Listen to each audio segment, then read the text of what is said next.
ঈদের দ্বিতীয় দিন মানে নানু বাড়িতে যাওয়া, আর নানু বাড়িতে যাওয়া মানে মামির হাতের স্পেশাল বারবিকিউ খাওয়া। আমার নানু বাসায় প্রতি বছর ঈদের দ্বিতীয় দিন বারবিকিউ করা হয়। কোরবানির যেহেতু অ্যাভেলেবল মাংস থাকে সেই জন্যই মূলত করা হয়। আর যেহেতু সবাই আমরা এক জায়গায় হই, সো বারবিকিউর একটা ক্রেভিংস হয়। আমার মামুনি সব মাংস ম্যারিনেশন করা শেষ। এখন আমার ফ্রেন্ড শাহিন, ওর বাড়ি আমার নানু বাড়ির এইখানে, ও হচ্ছে লেবু পেড়ে দিচ্ছে। আর আমগুলো দেখেন কত সুন্দর। পুকুর পাড়ে বসেছিলাম আর অমনি দেখি আমার ফ্রেন্ড পুলক ওই দিক দিয়ে যাচ্ছে বাইক নিয়ে। মানে আনএক্সপেক্টেড ছিল ব্যাপারটা, হঠাৎ করেই দেখা হয়ে গেল। তারপরে এই তো সারাদিন আমি রুমে শুয়েছিলাম, ড্রয়িং রুমে সোফার উপরে, ভালো লাগছিল না।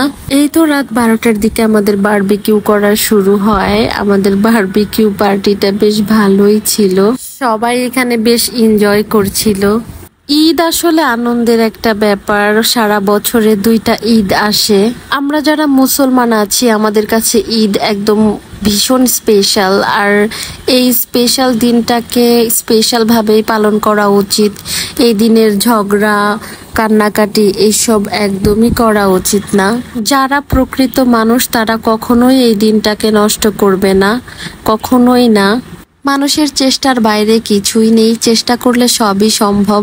একটু ধৈর্য ধরা, মানে একটু ধৈর্য ধরে মাথা ঠান্ডা রাখাটাও একটা সুন্নত। যারা প্রকৃত ভালোবাসে তারা সবসময় তাদের মাথা ঠান্ডা রাখে তার প্রিয় মানুষের কাছে। আর যারা আপন মনে করে না, ভালোবাসে না, তারা সবসময় উগ্র মেজাজি হয়ে থাকে।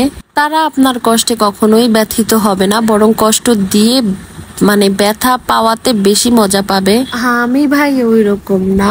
আমি মানুষ অনেক ঠকাতে দেখেছি আমাকে, মানে মানুষ আমাকে অনেক ঠকিয়েছে, নিজের কাছের মানুষগুলোই। আমি তাদের মাফ করে দিয়েছি।